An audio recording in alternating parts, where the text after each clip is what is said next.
It was Okay. just an informal conversation, purely. Sure. So welcome everybody to this conversation with our author Arun Anand ji. Very recently, we have had a very interesting conversation with him and his co-author Dr. Vinay Nalwa with respect to the previous book Ram Janma Bhoomi, uh, uh, Truth, Evidence, and Faith. And it is our privilege that very soon we have had an opportunity to meet again. It shows how prolific an author Arunji is. He has written more than a dozen books. The Taliban and the history of India. And I think the most well known is know about the RSS among all his books. So he's also a columnist who writes regularly in newspapers and speaks on various platforms. So our panelists today are Dr. Rachna Lodaya and Kalyan Venkatachalamji. Dr. Rachna is an archaeologist and she has a special interest in numismatics. She did her PhD with related to that. She has many portfolios, but one of her current positions is a professor at a deemed university in Pune with respect to their distance education program. Kalyanji is an IT leader who has studied and worked in both India and the USA. And at present, he works as an assistant admin in a leading university at Kerala. So I welcome all of you. And if you can see, this is the book, Islamic Radicalization in India, Origins and Challenges. So the first part deals with how Islam began insidiously in India along with the Islamic conquest. And Arunji, you have focused particularly on Bengal, and how it has eventually led, amongst other things, to the partition of Bengal twice, and to eventually then the partition of India. And the second part deals with the contemporary challenges faced by ongoing radical Islam in various forms across India, not only in Bengal. And if we do not learn from history, we will have to face some dire consequences in the near future. So, with these few words, may I request you, Arunji, to kindly take up each section of the book, and you can choose to highlight what you think is important in each section. And the first section, which deals with the origins of Islamic radicalization in Bengal, Dr. Rachna will interact with you, sir. And the second section, which deals with the contemporary problems, Kalyanji will interact. Thank you, Kiranji, and thank you everybody for having me here.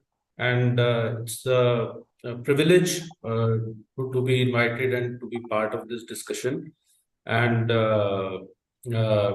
so I will start with, see, fundamentally, the book has two parts. One is the origin and one is the challenges. So the origin, most of us have been taught, and generally we have the impression that it was the Aligarh school or it was in northern India that the radicalization of Muslims happened in India. But actually it originated basically from Bengal, because Muslim League was also set up in Bengal, in Dhaka, in 1906. And then the communal riots which we have witnessed in from 1906 to 1900, almost you can say up to 45, when the Great Calcutta killings also happened. And there was a pogrom of Hindus there. And so also an important fact is that if you go by the census figures, So in 1890s, the Bengal province, the undivided Bengal province, so they had almost two-thirds of the Muslim population in India was actually basically living in Bengal. So Bengal was a hub of the Islamic radicalization, and the pattern of communal riots, which we witness today, that pattern of communal riots started from Bengal in 20th century. And the first major riot happened in Singh, which is now in Bangladesh, and it went on for almost about 14, 16 months.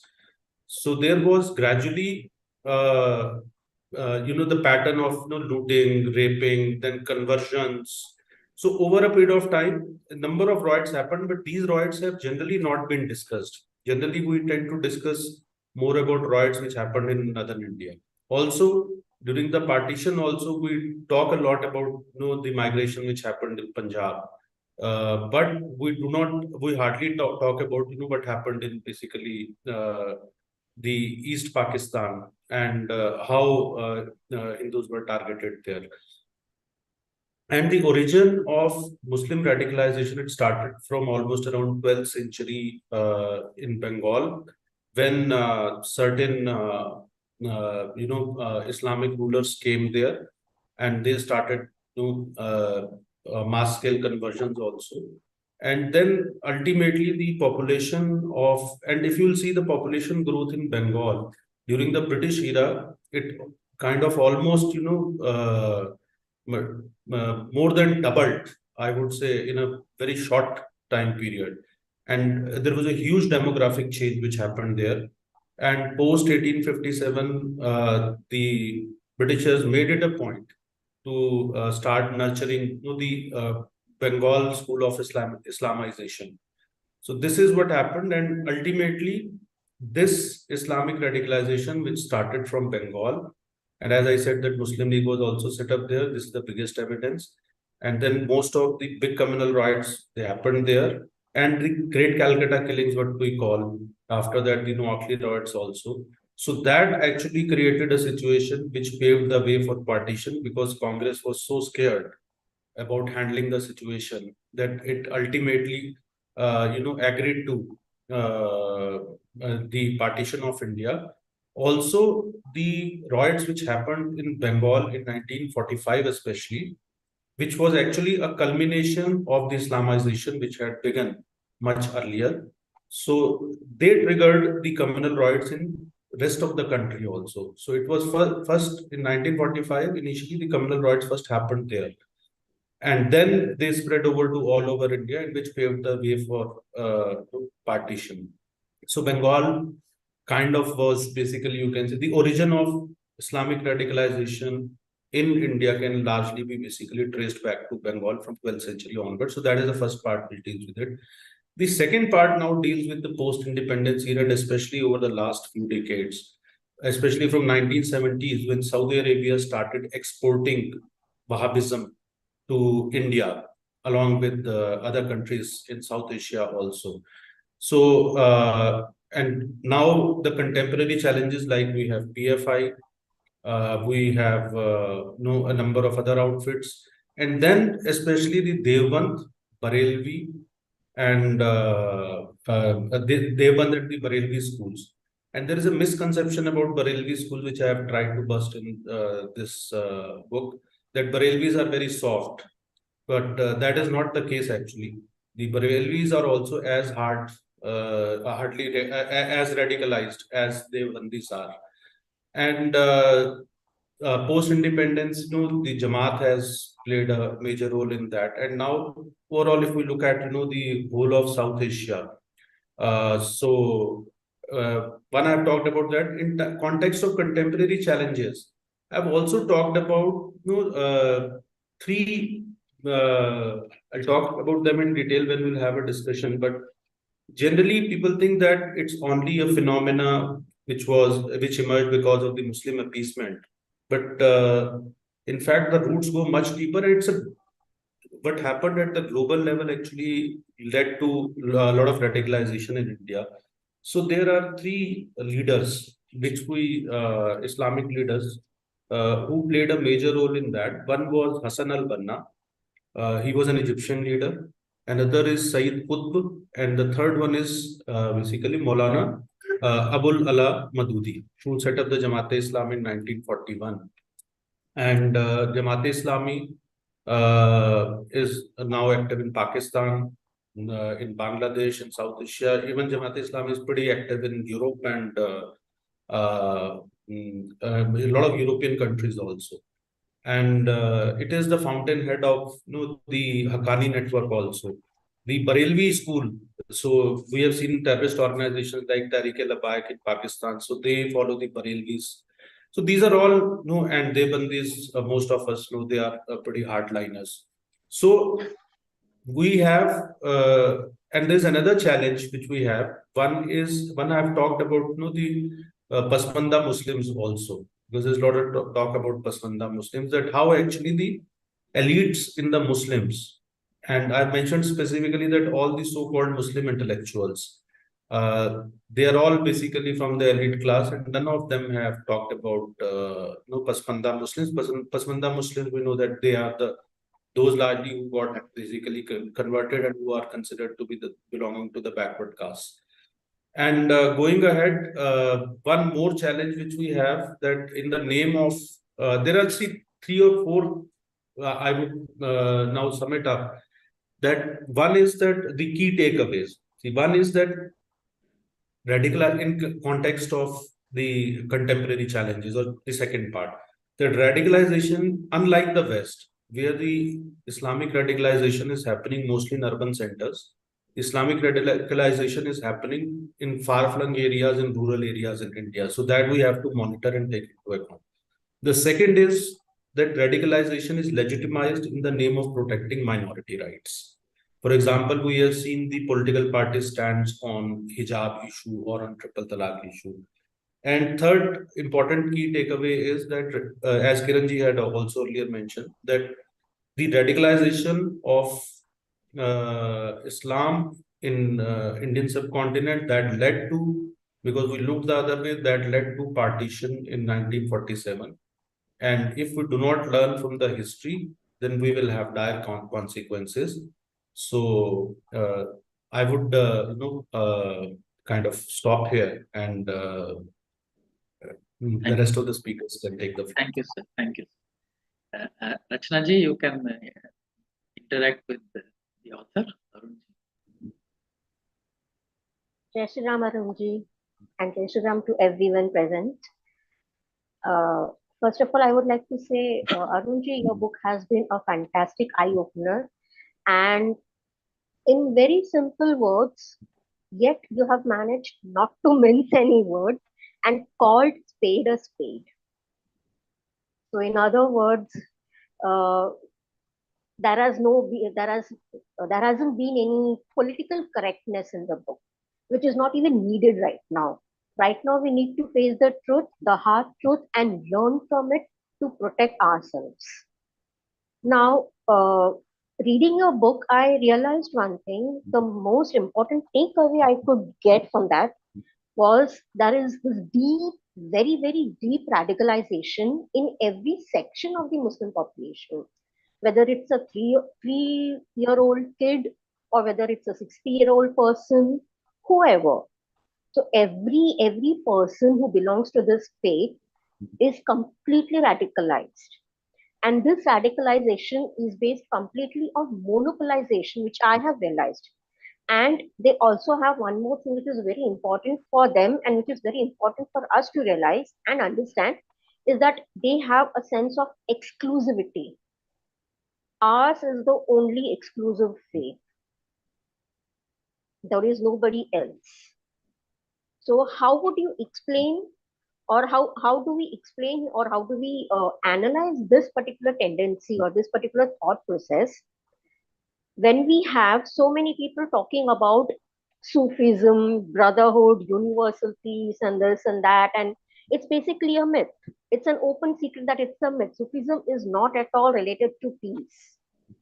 So how do we expose this antithesis of Sufism and radicalization, because Sufism itself is a softer word for radicalization, is what I feel. So Could you elaborate on why or on the role of Sufism? Yeah, you have actually rightly mentioned, Dr. Rashnaji, that the Sufism is actually one of the biggest facade which has been created.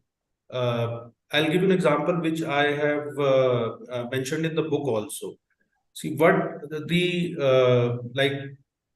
say, when Alauddin Khilji just went into Bengal with a handful of soldiers, and he captured the whole Bengal. So this story is told, but no, the fact is that there was a pattern. What these people used to do, the Islamic rulers used to do, or the Islamic invaders, they would send a Sufi party first, which will do all the Reiki, and then it will be followed by the invasion from them. So this is also what exactly happened in Bengal also when Khilji went there. And he went to a particular place which was a sacred place of Hindus. So there was no military, or there were no soldiers who were posted there. So that's how he was able to capture that. So one is that. Second is, if you look at what Amir Khusro said when Mahmud Ghazni, he broke the idols in Somnath temple. So he is all praise for the for Mahmud Ghazni, and he says, like, the son of Islam has risen as the broken parts of the idol there, were kicked on the stairs of Somnath temple. So Sitaram Goyalji has mentioned this specific episode, which I have referred to in my book also. So Sitaram Goyalji has specifically mentioned this episode in his book, two-volume book on the Hindu temples, which were kind of broken by the Islamic invaders. So these two volumes are a must read for anybody. I would suggest that who wants to understand the facade behind Sufism. As far as the exclusionist approach is concerned, see, whether it is Wahhabis, whether it is Barelvis, whether it is Devbandis, whether it is Salafism, one common factor among them is, and as you said, rightly mentioned, that we witness this kind of radicalization in every section of the society. So there, Al-Madudi, who set up Jamaat-e Islami, so he had written a book called Jihad in Islam in 1927, and in which he mentions, and his concept, and this is a common concept, whether it is Wahhabism, Salafism, or Devbandis or Barelvis, that you have to Islamize the society, the polity, the economy, every section of the society, leading to setting up of an Islamic state. And then when a number of such Islamic states are set up, then you negate the concept of nationalism, and then you go for the concept of Ummah. Basically, one Islamic rule according to the Sharia on the whole world. So that is a common approach amongst all the sects or all the schools of thought which we have, which are there. And as I specifically mentioned, that Barelvis are being portrayed, as very soft or this thing. There are 200 million Barelvis in South Asia right now, more than 200 million. Half of the Pakistan population of Muslims is Barelvis, and we know the kind of fanatism and radicalization we witness in Pakistan. And as I mentioned, Tehreek-e-Labbaik, one of the most hardline terrorist organizations, is based on the Barelvi thought. So I think that is what we need to be very careful about. And I also want to bring in another point, though it's a little kind of not directly related to the book. See, these days because there are so many intellectual giants here, so probably they can mull over it and they can think over it, because this is related to radicalization.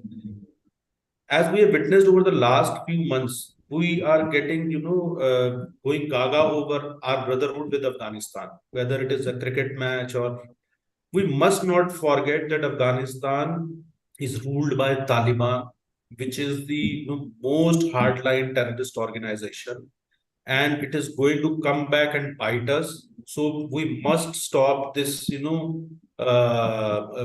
kind of bonhomie kind of a thing which is being projected that Afghans and we are brothers. They killed Hindus there, Hindus and Sikhs there. They booted out all the Hindus and Sikhs there. They burned down their gurudwaras. So many Indians lost their lives. Taliban attacked Indian embassy several times there. So I think this is how they're very smart. How do they do radicalization? See, where they feel that they are on a weak wicket, then they will, as you said, they will project, Sufism, brotherhood, all these kind of things. And when you let off your guard, and then they come back to hit you hard. So we must not forget the ground realities and this so-called brotherhood with Afghanistan. We must see it with and deal with this whole situation with a lot of skepticism. When we are talking about Afghanistan and present relations of Afghanistan and Indian population as such, we realize one thing, that brotherhood or what they are portraying right now is just a form of al-taqiyya, which they call. For us, it's very, very, very, oh, we are all brothers, we belong to the same DNA, and we have the same food culture and this and that and everything. But ultimately, when they're going to hit you, and then they're going to cry victim, that time you won't be having anyone to protect you, because you yourself have let your guard down when you should have learned from history. So this is one really big takeaway, and this is a really big lesson for every one of us. And coming to the radicalization part, again, as I said, I interact with a lot of students, and I have learned one thing when I'm talking to them, especially the female students. There has been a lot of showing their religion or their culture in a very nice way. It's so nice and that and this. And in fact, I have seen some girls, Hindu girls, who came up to me, students actually, who came up to me and told me, ma'am, you know what happened? This particular girl, we went to this mall, and she said one thing. Okay, you should know what, since you all try jeans and new fashions and trends, why don't you try the burqa as well? So this is one very important. It's such a soft thing. It's not even a soft thing. It's like it's very normal. Like when I ask somebody, when I ask my friend, okay, you want to try my kurta? We both are of the same size, so you want to try? I want to try your kurta. I want to try your lipstick, which shade this and that. It has become that normalized. And the other thing which I've realized is what we have this new trend of food synchronization. You have a lot of Urdu names for foods, and which has become a very normalized way of food consumption. Like we have kebabs, and then there's this recent thing called a shawarma which has come up. So right now they are serving you vegetarian kebabs and vegetarian shawarma, but you never know what they're going to do or what they're going to fill inside. In fact, we know they are known to spit. They are known to do a lot of things. So we really need to be careful, and this is why we need a very strong ecosystem, which is the biggest need of our today's India and today's Hindu society.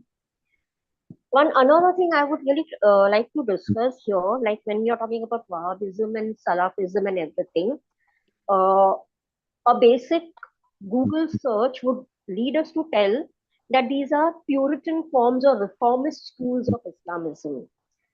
My question today related to this is, why was there a need for a Puritan school of thought to emerge? Why was there a need for reform?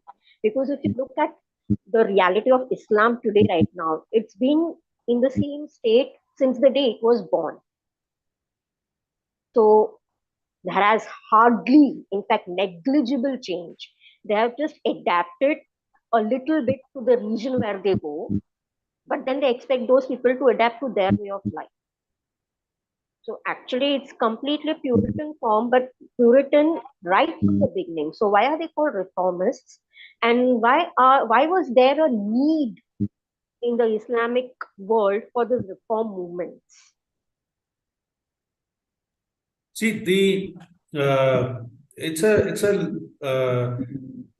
what happened that in Europe and in first in Europe, there was emergence of nationalism, post French Revolution in 1789. And then, gradually, if you would see, 20th century, especially the first half of the 20th century, the Arab world also witnessed an emergence of nationalism, and the uh, the emergence of nationalism and the emergence of democracies also. For example, you take an example of Egypt.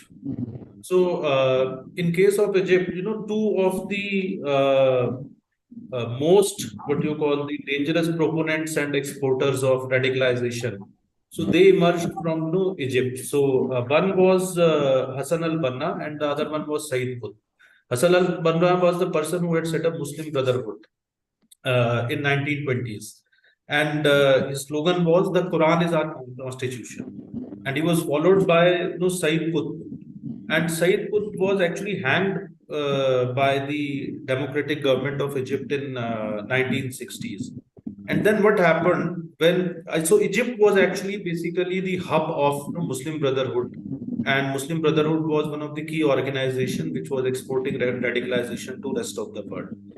The Middle East, the Saudi Arabias and these countries, they had still not emerged. They had to wait till 1970s till the oil boom happened.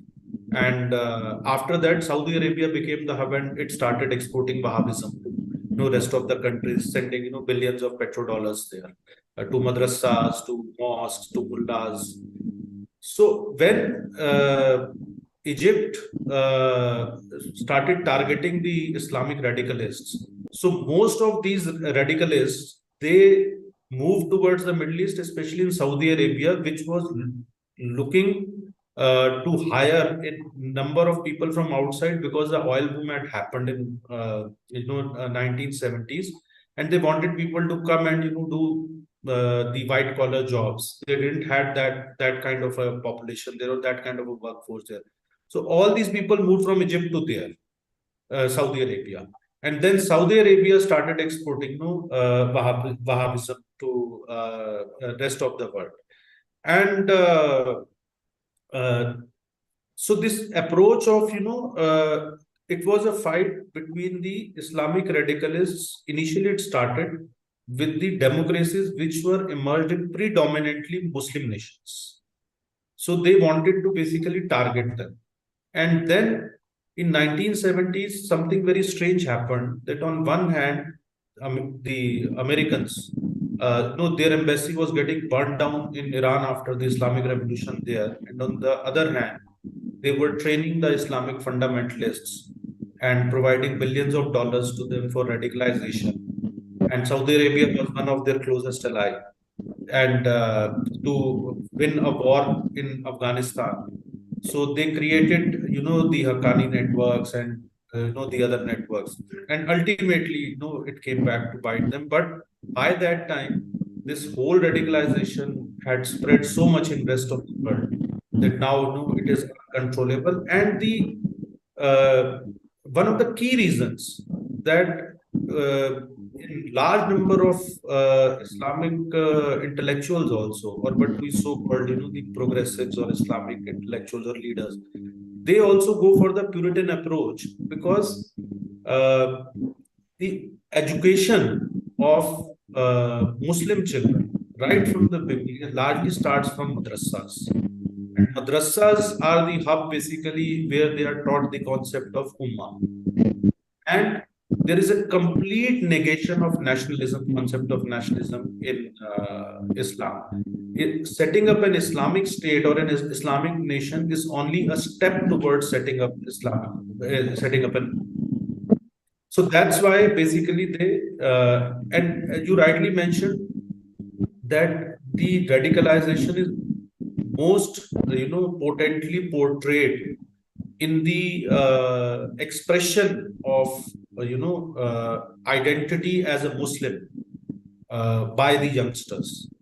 So this is basically, and then they are sugarcoating them in the form of, the Rekta get-togethers and the, mushairas and the, so they are sugarcoating them, to get, more and more Hindus and people from other religion to convert them to, or at least, that they should not be able to see basically that if you scratch this surface, what lies actually beneath.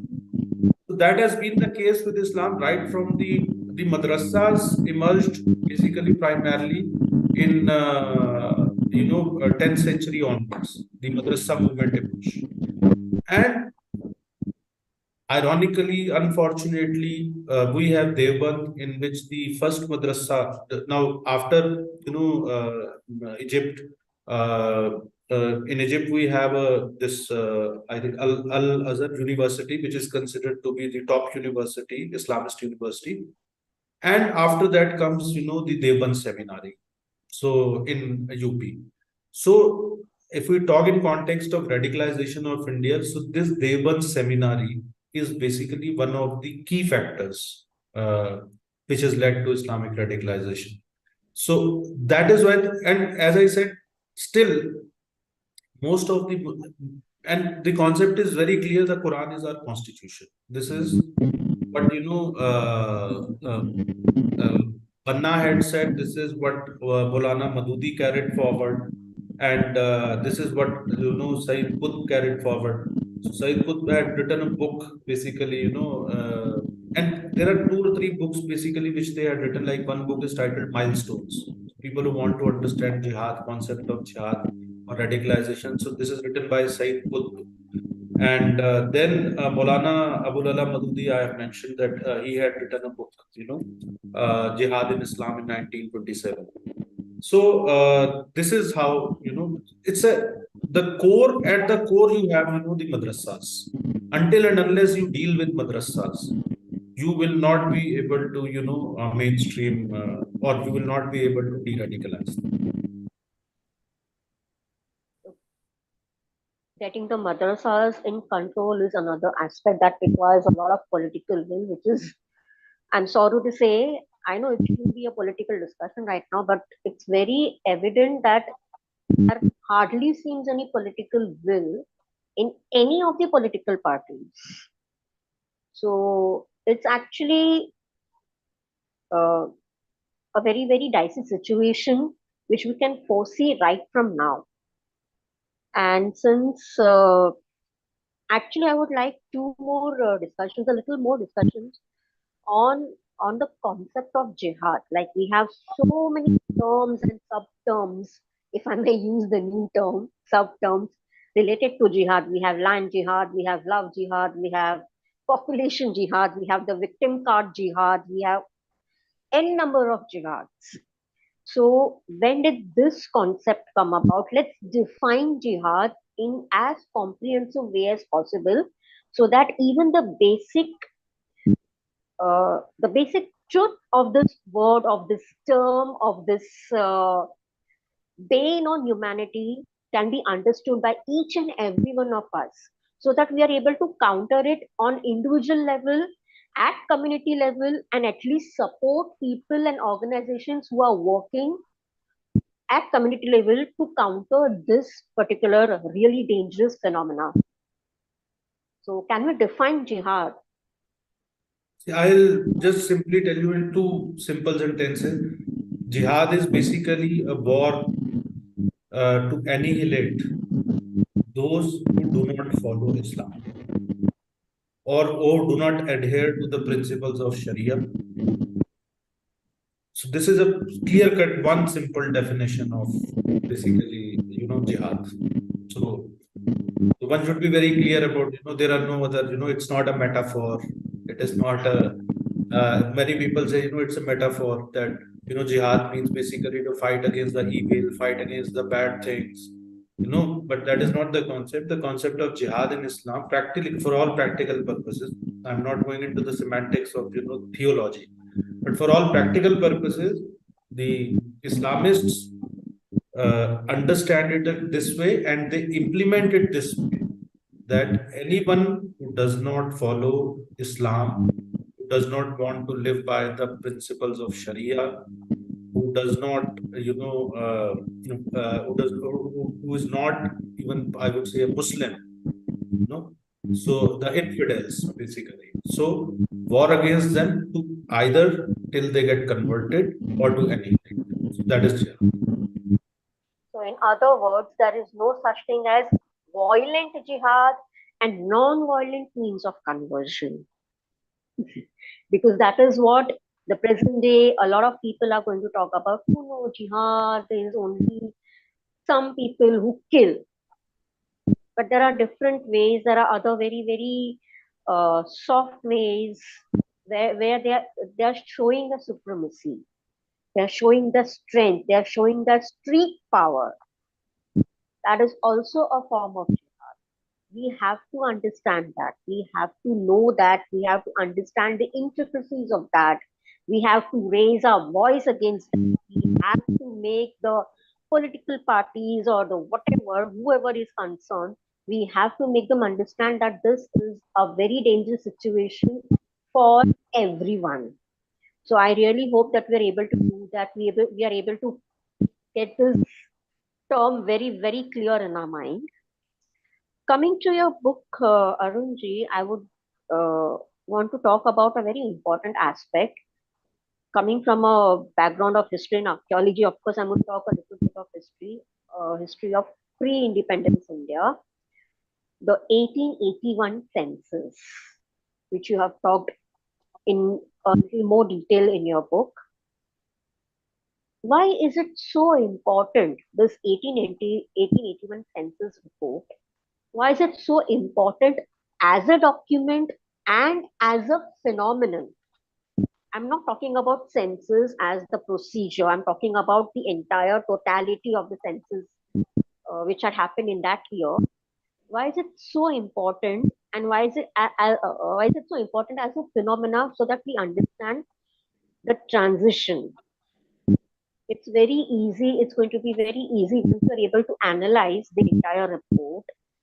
So, could you give us a little more details on how this helped in the transition from a particular emotional phase of Muslims to a more radicalized versions, which we are seeing even today?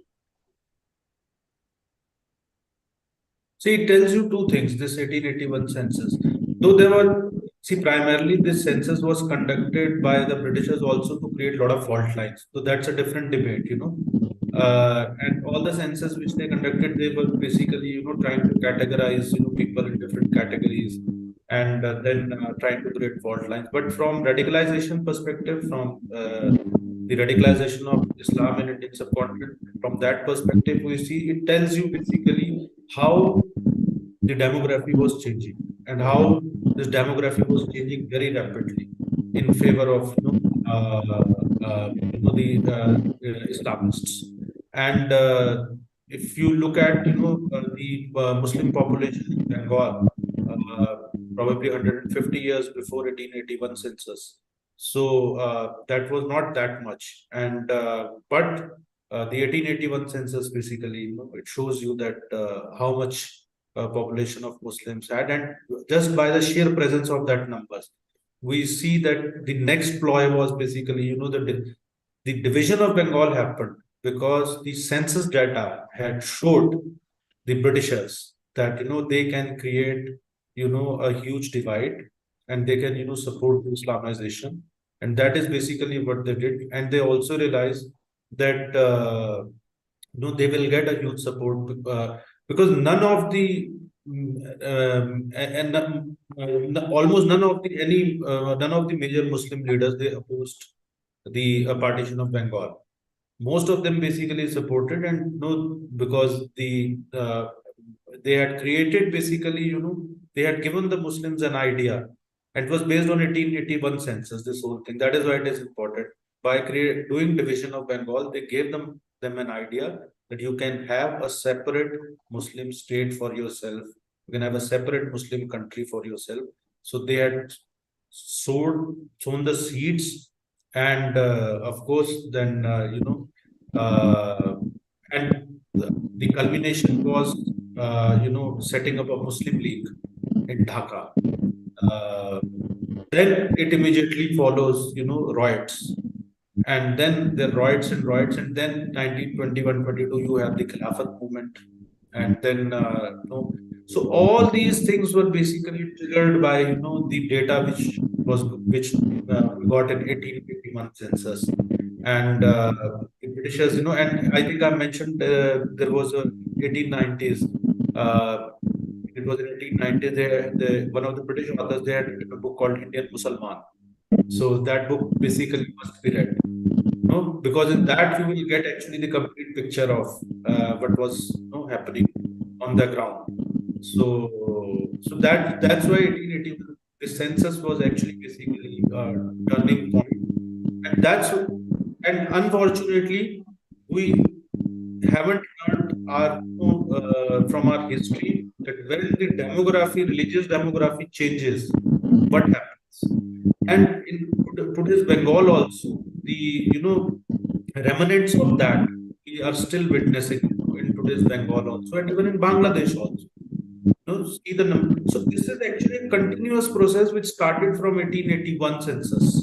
So the process had already begun, but it came into light. It exposes, unintentionally the British have exposed basically, what was happening, what was being kept under the wraps.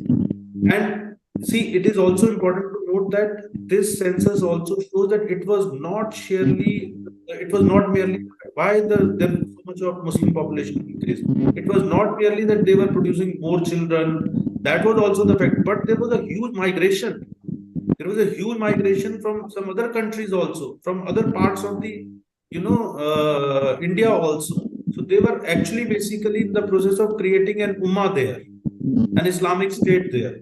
And that is, we start learning about, that, okay, they were probably, when Muslim League happened in 1940, 41, 42, when they passed the, Lahore resolution, then this whole thing started. No, it started much earlier. It is exposed by this 1881 census. And this book, Indian Musalman, I think, is an interesting book to read, and it will give our viewers, those who need to read more about it.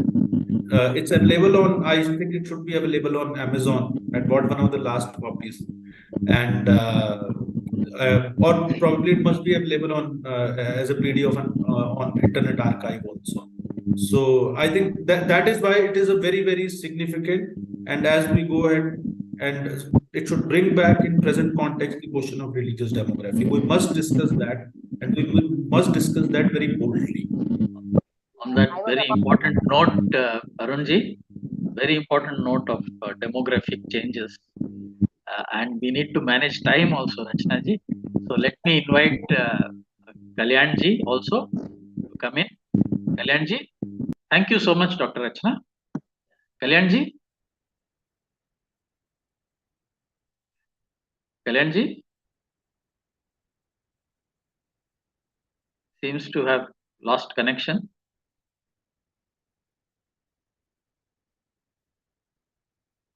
So in case, we also have a very good live audience today, Arunji.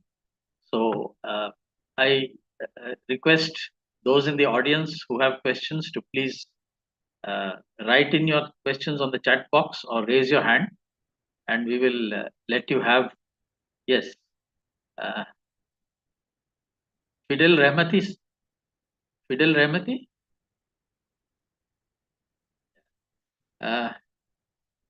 I think Dr. Rachna. Hello. Yeah, Kalyanji. This is Fidel Rahmati. Fidel. Okay. So you can ask your question, Fidel. Yes, sir. Thank you so much for giving me this opportunity. I am from Afghanistan, but I am staying at New Delhi. I have done my PhD at Osmania University. Let me, first of all, it's a wake-up call, and it's a good book also. And really, I congratulate to the author and to the panels and those they conducted this good sessions.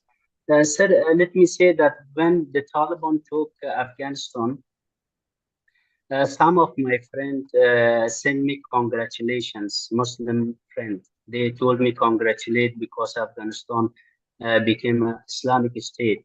But let me also say that the people of Afghanistan, most of the people of Afghanistan, is the victim of this radicalization, victim of this Talibanization, victim of this Daesh or what you call ISIS. We are the victims, and all you know that we have a neighbor that they nourish this ideology since 1978. Pakistan is nourishing this, and now they want to even make Afghanistan as a madrasa. The total of Afghanistan they make as a madrasa, then they use it as proxy to the region, and we all know. But I want to, if you gave me a little bit time, I want to say a few things that, one of the, even in my PhD, I have used security from Barry Buzan theory that's called a kind of security complex theory, a kind of regional security complex theory I have used. It says that the power of a state is not merely on missile military power, but rather it is in socio-economic cohesiveness, cohesiveness. The more a state relationship between people and state is good, the more the state is a strong state. For example, Pakistan is a nuclear country, but as per the theory, it's a weak state. But when I see since 2017, I have witnessed that a kind of polarization is rising in India. As per my witness, it is much more on the ground. Polarization, radicalization, even Islamization in India. And I know that some of them is belongs to the, a kind of enmity between India and Pakistan. They got support from outside. But some parties, I think it's a kind of, I cannot how to explain it. It's, it might understand, or we might get that it's a kind of reactionary things, reaction to the government. I cannot, I say it, but I cannot claim. Most of the people says that it's a kind of reaction. And when I see that, even I do understand that secularism is the best practice for India, as per my understanding. I don't know, but because India is a united nation, a small united nation in terms of nations, religion, ethnics, everything. But this is my question: that why or how we can prevent this kind of radicalism in India, and how we can, again, uh, increase the kind of secularism type of thing, not polarization. Both of them are, I don't agree even with radicalism, any type of radicalism. It can be Islamic, is from Islam, it can be Hindu, it can be Christian. Anything is dangerous, radicalization is radicalization. But once again, I want to say that Afghan people are the victims and victim of this radicalization. I am totally against this radicalization, and it is very dangerous for cohesive, socio-political cohesiveness of India. And if India wants to, surpass China, because China, as per the theory, India and China may confront at some point of time, maybe 1 decade, 5 years, 2 decades, but we don't know, because two powers, strong powers, at any time, at any point of time, they will confront. But if we want to surpass China, the only thing is that India should safeguard it is socio-political cohesiveness rather than merely military, or because most of the state, because it creates internal disturbances. Thank you so much. Thank you so much for Thank you. giving me Thank you. this. Thank you, Vijay. Thank you. I'll give you a quick reply, Remati ji. I think to de-radicalize, one is that it's a false bogey which has been created that just because there has been assertion of certain pro-Hindu forces. So there is a counter reaction to that because of which radicalization is happening. In fact, I think this government has done a lot to actually basically de-radicalize. But the problem is that you see that Hindus cannot de-radicalize, Muslims. The crisis is basically of progressive Muslim leadership in the country. I think we have to consciously nurture that leadership, and we have to promote that kind of leadership. And the responsibility lies with not only all the political parties, but also the overall other institutions in the society also. The road is very long, and but I think that is the only way to de-radicalize. And another thing is that instead of looking at Saudi Arabia or some other countries or Turkey or Egypt or the Caliphate model, I think one of the best models of Islam is that is what we find in Indonesia. Their currency has Lord Ganesha. They have the picture of Lord Ganesha on their currency, and their official this thing is called airline is called Garud, and they are very proud of their Sanatan roots, and so it is not about religion. Uh, it's about the cultural values which the Sanatan civilization promoted across this region, including Afghanistan. And as we know, it was earlier known as Kandahar, was known as Gandhar, and there was Buddhism also there. So I think all of us need to talk more about, closely study what is happening in Indonesia. That's a perfect model where there is no conflict, there is no clash, and they are as religious as any other Muslim country, or probably more religious than many of the Islamic states. But still, so culture and religion, these two things have to be kept separate. If we can keep these two things separate and we follow the Indonesia model, and we are able to develop a progressive leadership of Muslims, and this is not only the problem of Muslims, because this is a country, this is also the challenge for Hindus also. We also need to make a conscious effort to develop this kind of leadership, but this is possible. Indonesia has shown this, and we must follow basically the Indonesia model.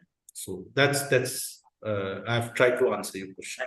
Thank you, Remati ji. Thank you for your question. Kalanji has managed to join us again.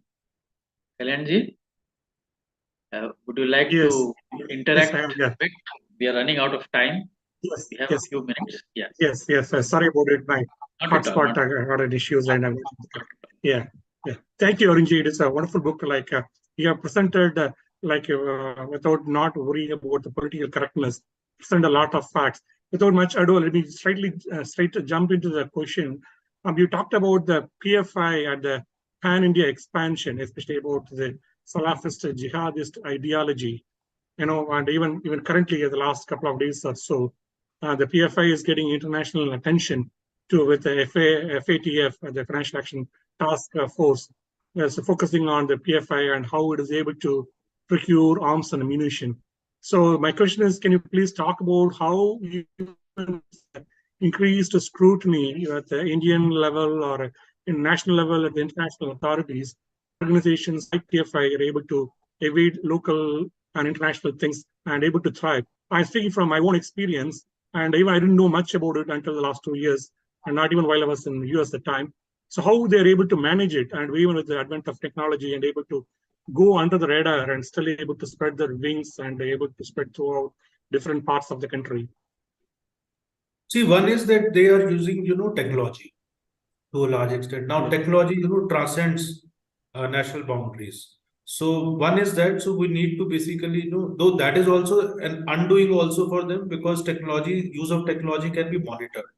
So when it's a human to human interaction in terms of, radicalization, so then, sometimes it becomes difficult to monitor. But you see, the problem is basically that there is no global network to counter, the radical outfits. Even countries like, we have seen like countries like Canada, or like in US, you have this American Indian Muslim Council. So you have been to US. So that's basically a forefront of, organizations like Muslim Brotherhood and Hamas. So in the name of democracy, the Western world, and it is suffering also now. We have seen the Islamization of Europe, what is happening, but ultimately it is impacting basically us. So we need to have a robust, global network.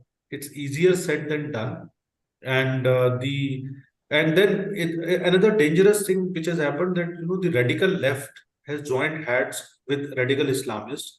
This radical left is known as, they have renamed themselves as Democrat Socialists, and they follow the Jacobin philosophy. The Jacobin philosophy is basically to annihilate.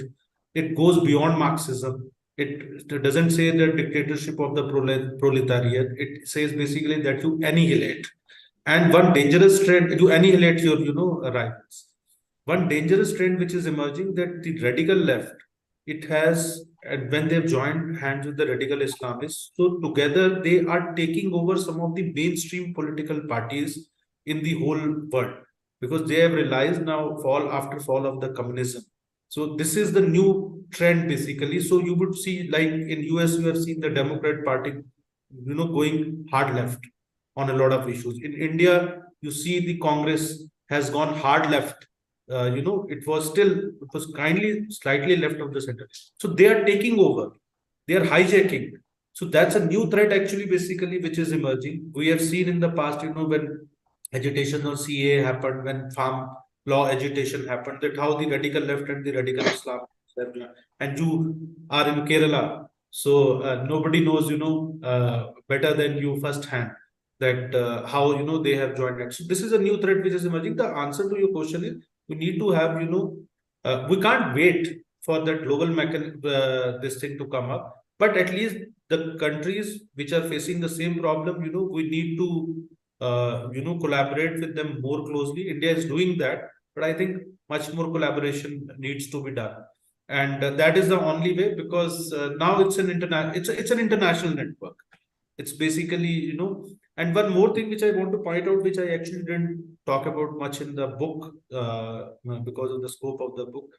See, this whole Islamic radicalization is also very closely linked to the drug smuggling. Actually, most of these terror outfits, the Islamic radical outfits, so they are getting funding from the shell companies, and this trend was started basically by the Pakistan military. Pakistan military gets around $3 billion to $10 billion annually to finance itself from shell companies, which do basically drug trafficking. And this is actually the mainstay, and the fights also which you see between now Taliban and Pakistan, Taliban and Afghanistan, Pakistan, between ISIS and Taliban, between a lot of other terror groups which are fighting with each other. The real fact is, it's basically drug money for which they are fighting. So it's what you call a combination of radical left, narco-terrorism, then Islamic radicals. So that is a kind of thing which is emerging, and I think we need to basically look at it from a new perspective. Yeah. So unfortunately, we are running out of time, Kalyanji. But if we have two questions in the audience, one is Sunil Kumar and another is Mohinder Gulati. So before I invite them, I just want to repeat once again that this book, all of you should go out and buy it. It is such an important book, and very opportune time in our trajectory. So do go and buy it.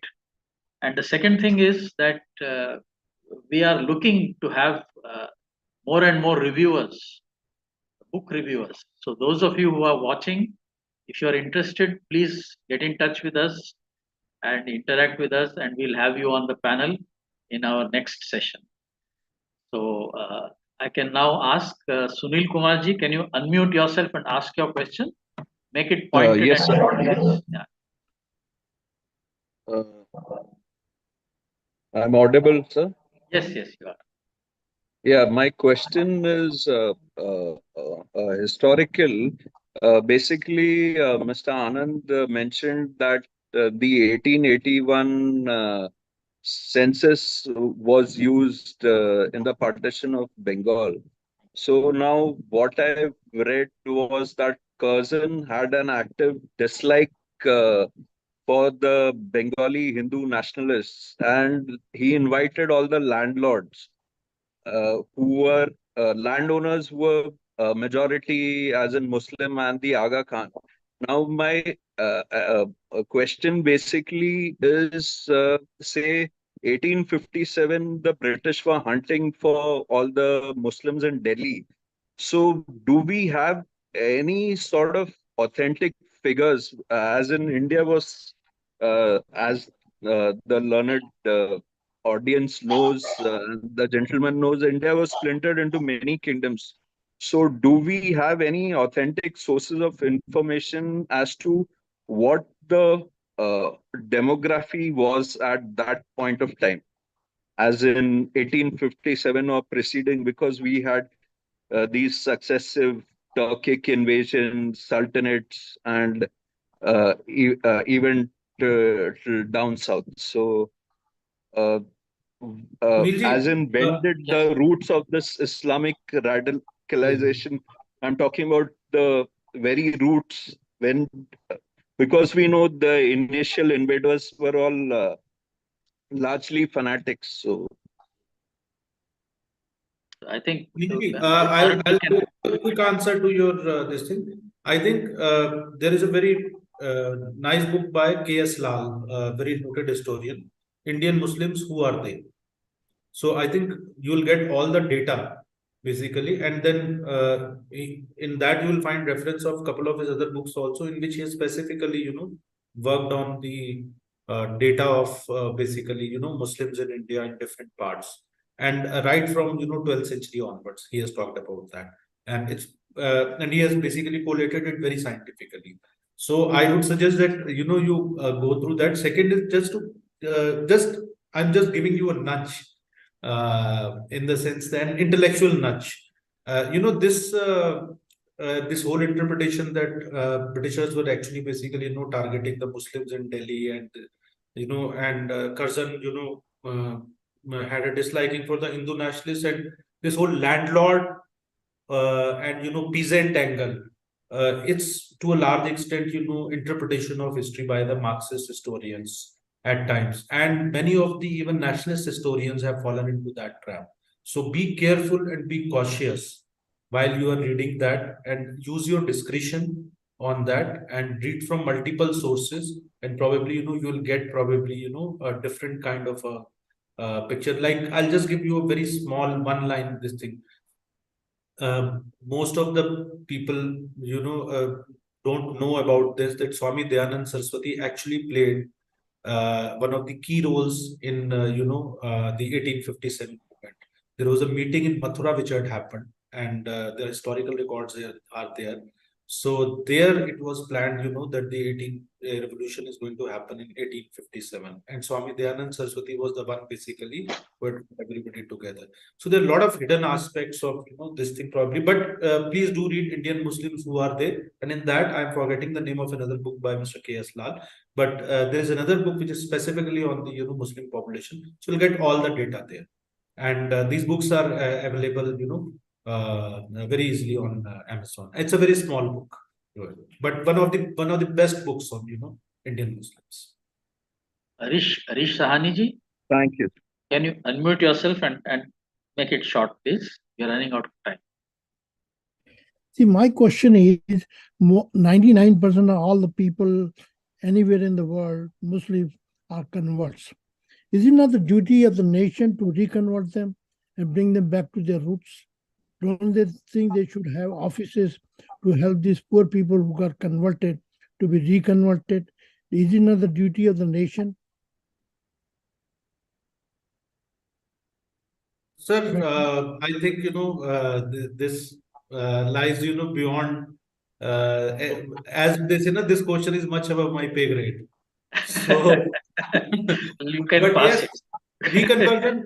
See, as I said, it's not about, reconversion.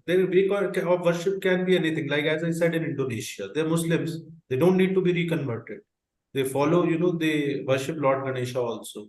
They have follow Lord, they worship, on Bali, this island, that, and the kind of, and their embassy, I guess, I think in India basically, and a lot of other embassies, they have this, a murti of Nataraj that adorn, uh, and all their, ceremonies, all their this thing, they begin with, what you call the Sanatani rituals.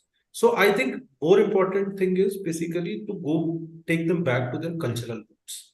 And I think that would be probably better, because there are a lot of, if I tell you, there are a lot of Hindus, who behave worse than, radicalized Muslims, as we have seen people in the radical left. So changing their way of worship, I'm not sure. I think it's more about, getting them back to their cultural roots, those civilizational values, which they need to adhere. Don't you think Mohinder Gulati? Yes, Namaste Arunji.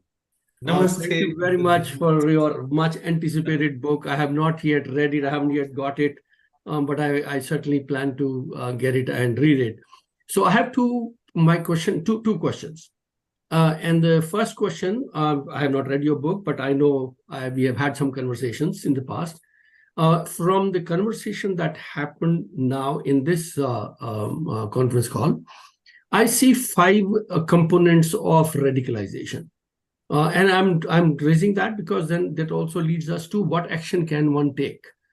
First is you pointed out Madrasa. So I'm just summarizing those 5 components that I have discerned from this conversation.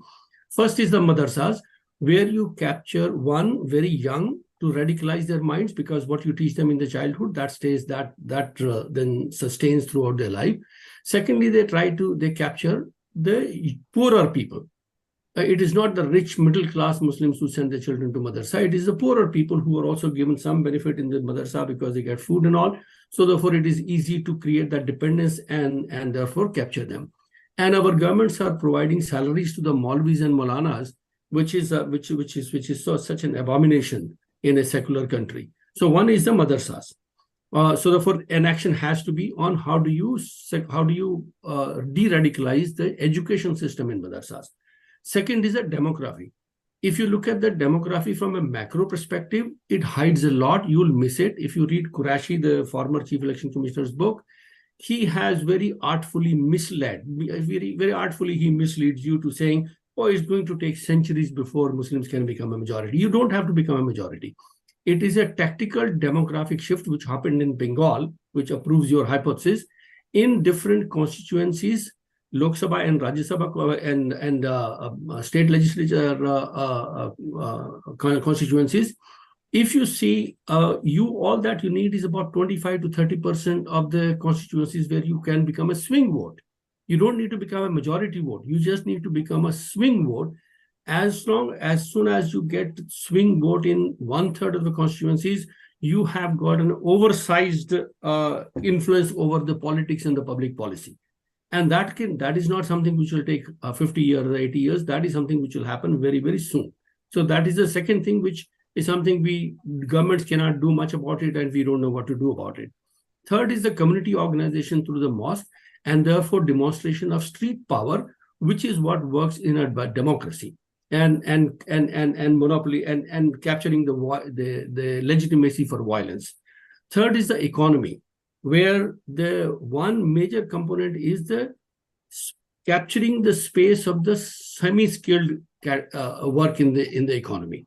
This is where Hindus and others are actually shying away from, and that is the space which is being captured, which is the unskilled and the semi-skilled, mostly semi-skilled economy.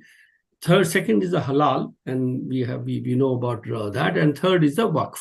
So those are the economic levers which are being captured, which is again leading to radicalization. And fourth is the ecosystem. Fifth is the ecosystem, which is the media, judiciary, academia, and the leftists are providing the intellectual heft and intellectual cover. So those are the 5 pillars I discern from our conversation. So what is it that one can do about it? That's question number one.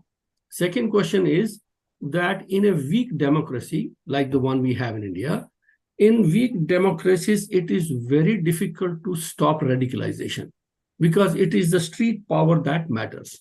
And also the weak institutions and the weak democracy cannot protect you. Secularism requires more strong institutions.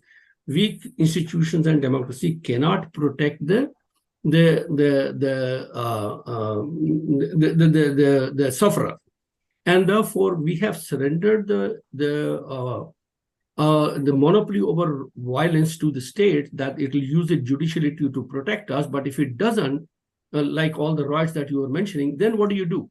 Hindus are not organized, and even if you can create a little bit of an organization, they are not very strong organizations.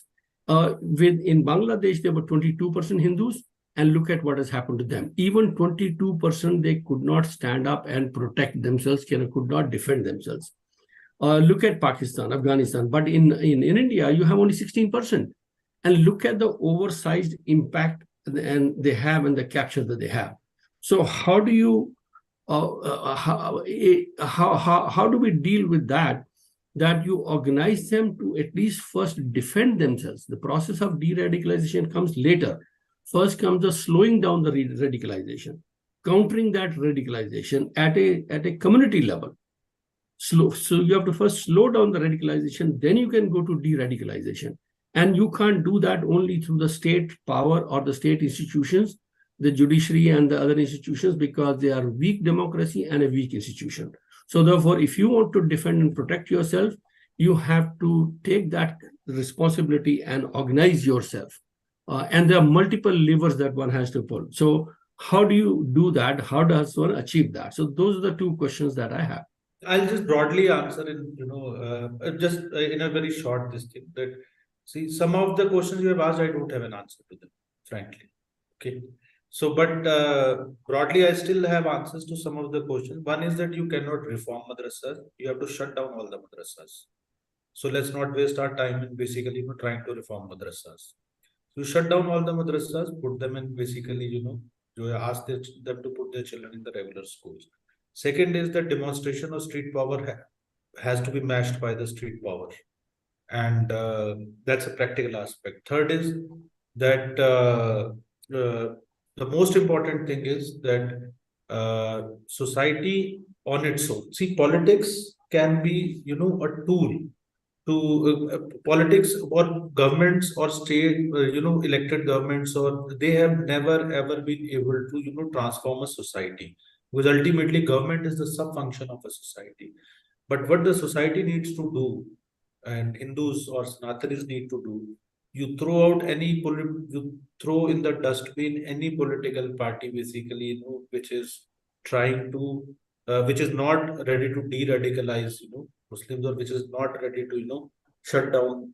I would say, won't say shut down, but which is not, which basically believes in Muslim appeasement, and you bring to par with overwhelming majority those candidates, those parties basically which adhere to your agenda. And if they try to waver away a little bit, then you build a pressure. As I said, street power has to be matched by the street power. So I think broadly using, sending a clear-cut message. See, this has worked in the past.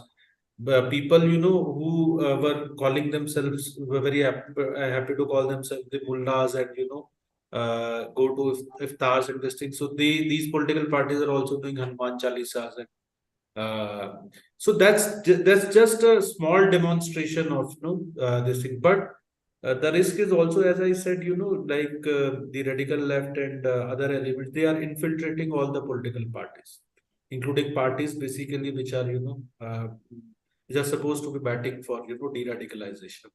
So I think we need to be basically careful about that. So use electoral process, throw these parties out which are believing, which vouch for Muslim appeasement.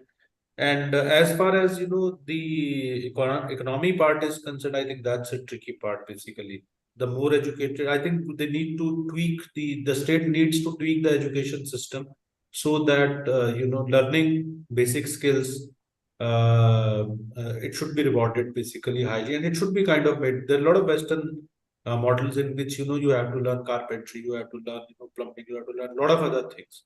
So I think that should be made part of the curriculum. Though the new education policy has come, but probably it can be tweaked.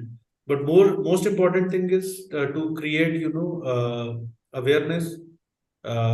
We need to have a set of people who, at the cost of sounding politically incorrect but not brazen. See, that is another problem which is happening, Mahendraji. There are a lot of speakers basically who speak on these issues, but they're too brazen. And they are brazen because they want to get more numbers. So then what happens, your whole argument is lost in the din and it doesn't carry any weight. So that kind of some kind of a self-correction is also basically, required. So, but I think largely, basically, I would say, I think probably we need to have, and anyway, we have regular conversations, so we can have a detailed discussion on this thing. But you have given some very good pointers for me to think upon, and I've tried to best to answer up to basically whatever I can. So we are also really running out of time now, but as you can see from the vigorous interest and discussions and hands which are going up all the time, I think we can, Kiranji, what we can do, if those who have raised hands, they can quickly, all of them can ask, if they can, instead of building the context, my request would be just ask the question straight. One line question. I'll sum it up all basically in my last one. Lakshman Kanduriji, just one line, please. Yes, I have a very quick question. First, I want to thank you all. A wonderful job. It's a wonderful effort on the part of Arunji. My question is, I don't know if it is relevant. If the Hamas in Gaza, are they also indulging in narco-terrorism to fund their activities? That was the only question I had. Thank you. Pankaj Sahaji, you can also ask your question, then Arunji will answer both together. Pankaj Sahaji? Yeah, 1 minute.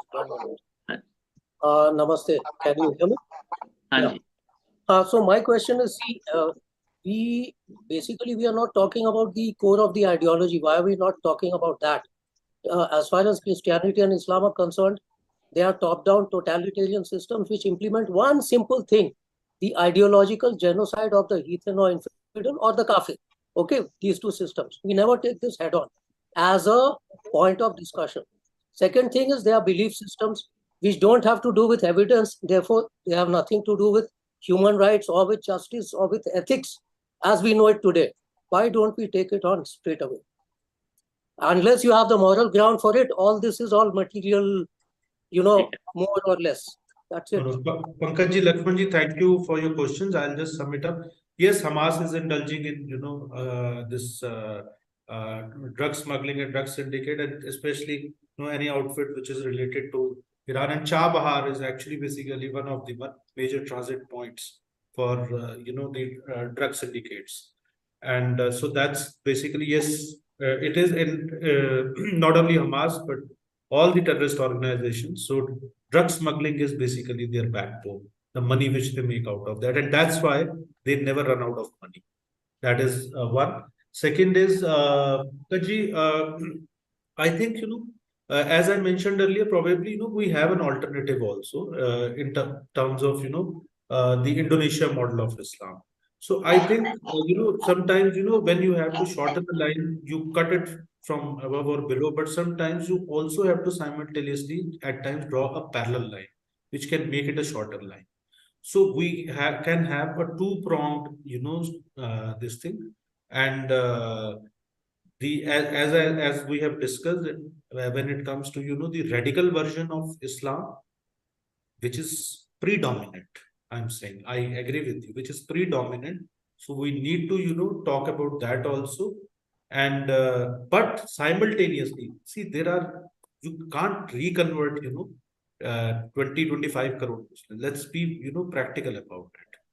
And let's not assume, that we had Dr. APJ Kalam also, We have, in Indian cricket team, if you look at, we have Mohammad Shami also, Mohammad Siraj also. Cricket is, right now in the air. So it's not basically, a lot of, there are so many officers in Indian army, basically, Indian military who have sacrificed their lives over Muslims.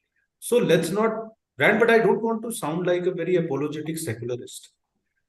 All I'm saying is that we need to widen our horizon, and it is our problem. We have to deal with it, and you cannot just ramshot them, or you cannot, just walk over them. So we need to deal it with basically, tactically, strategically. At times when you need to, show a little bit of basically assertiveness. So that also needs to be shown. But I think Indonesia model of Islam, I would re-emphasize. In fact, I've read only a little bit about that, not much. I'm right now reading through that. So all of us, if we can read about that, probably Kiranji, if somebody has written a book on that, I will also try and find out. And maybe, we can have one of the conversations on actually basically the Indonesia model of Islam. So I think that would be an interesting, and maybe, we can get somebody from Indonesia. I have a few connects there, and Yes. maybe, I can get one of the professors there from one of the universities who can talk about it. Also, we have I have one provided quick a question. link. One Just a quick minute. question, if I may. Yeah, Ji, please. Kalyan. Please. Yeah. See, you talked about uniform civil code, and it's such an important topic. And there are so many historical blunders. Obviously, there are so many needs to be corrected.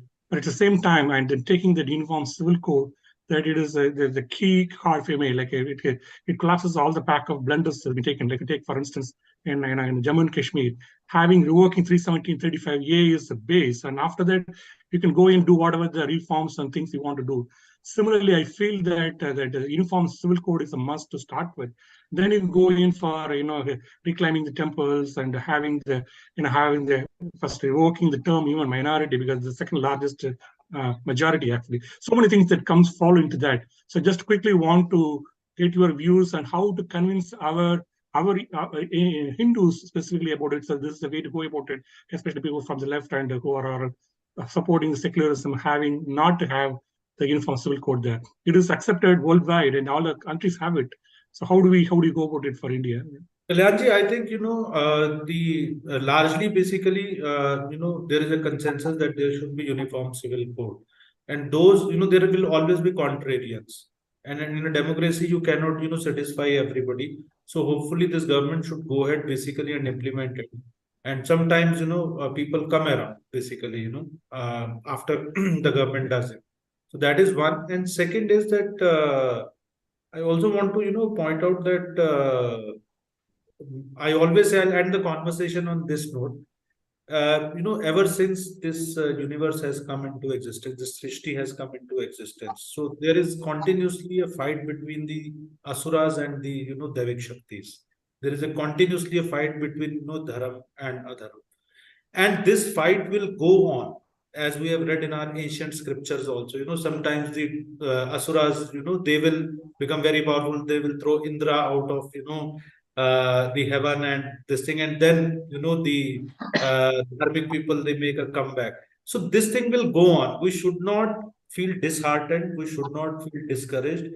As they say in Sanatan Dharam, journey is the destination. Till this universe is there, we are not going to have a final victory.